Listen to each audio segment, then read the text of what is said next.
Hello అందరికీ, ఇవాళ నేను నీలచారు చూపిస్తున్నా. మా తెలంగాణలో అయితే నీలచారే అంటారు. చింతపండు రసంతో చేస్తారు. చింతపండు రసం తీసి పెట్టుకున్నా.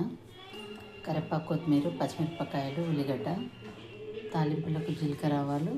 ఇదేమో పొడి వేసుకోవాలి. పసుపు, ఉప్పు. దీంట్లో తెలుసు కదా, కందిపప్పు ఒక పెద్ద టేబుల్ స్పూను, 1 టీ స్పూను ధనియాలు, జీలకర్ర, మిరియాలు. ఇంకా తాలింపులకు వెల్లుల్లి రెబ్బలు కూడా యాడ్ చేసుకోవాలి. నూనె అయితే వేడయ్యింది.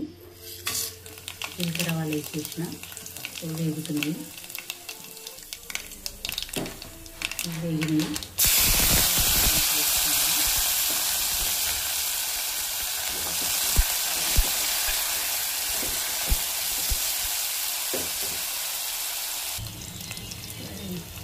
ఇప్పుడైతే ఇది మంచిగా వేగిపోయింది. పసుపు వేసుకున్నాము. ఇక దీంట్లో అల్లం ఎల్లిగడ్డ వేసేది ఉండదు, ఎందుకంటే మనం ఎల్లిపాయలు వేస్తాం కదా. నీలచారు అంటేనే ఎల్లిపాయలు, మిరియాలు, ఘాటు. ఇప్పుడు ఇలా రసం చేస్తాం. దీన్ని మీరు పులుపు మసిలిన తర్వాత పులుపు చూసుకొని ఎక్కువ పులుపు ఉంటే వాటర్ కూడా యాడ్ చేసుకో.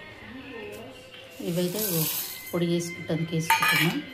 మిరియాలు, వెల్లుల్లి రెబ్బలు కూడా ఇలానే యాడ్ చేసిన.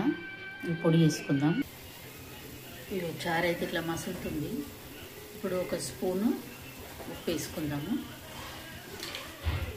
ఆ తర్వాత ఇప్పటివరకు నేను చూపించిన పొడి ఉంది కదా, ఇవి గ్రైండ్ చేసుకున్నాం. సో ఇది వేసేద్దాము. వేసేసి మంచిగా కలుపుదాము. ఎందుకంటే ఇది కొన్ని నీళ్ళు ఎక్కువ పోసి ఎక్కువసేపు మసలాలి. ఎందుకంటే మనం కందిపప్పు పొడి, ధనియాలు, జీలకర్ర, మెయిన్ కందిపప్పు పొడి కొంచెం మెత్తపడాలి. సో ఒక 10 నిమిషాలు అట్లా మసల పెట్టాలి. అప్పుడే రుచి వస్తుంది. తక్కువ చేసుకోవాలి మంట. సో మసల పెట్టి తినడానికి రెడీ.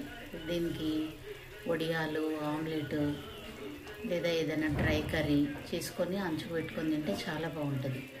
సో మన తెలంగాణ నీలచారు రెడీ. సో నచ్చితే share, like, subscribe. Bye. Hello అందరికీ, ఇవాళ నేను నీలచారు చూపిస్తున్నా. మా తెలంగాణలో అయితే నీలచారే అంటారు. చింతపండు రసంతో చేస్తారు. చింతపండు రసం తీసి పెట్టుకున్నా. కరివేపాకు, కొత్తిమీర, పచ్చిమిరపకాయలు, ఉల్లిగడ్డ, తాలింపులకు జీలకర్ర, ఆవాలు. ఇదేమో పొడి వేసుకోవాలి. పసుపు, ఉప్పు. దీంట్లో తెలుసు కదా, కందిపప్పు ఒక పెద్ద టేబుల్ స్పూను, 1 టీ స్పూను ధనియాలు, జీలకర్ర, మిరియాలు. ఇంకా తాలింపు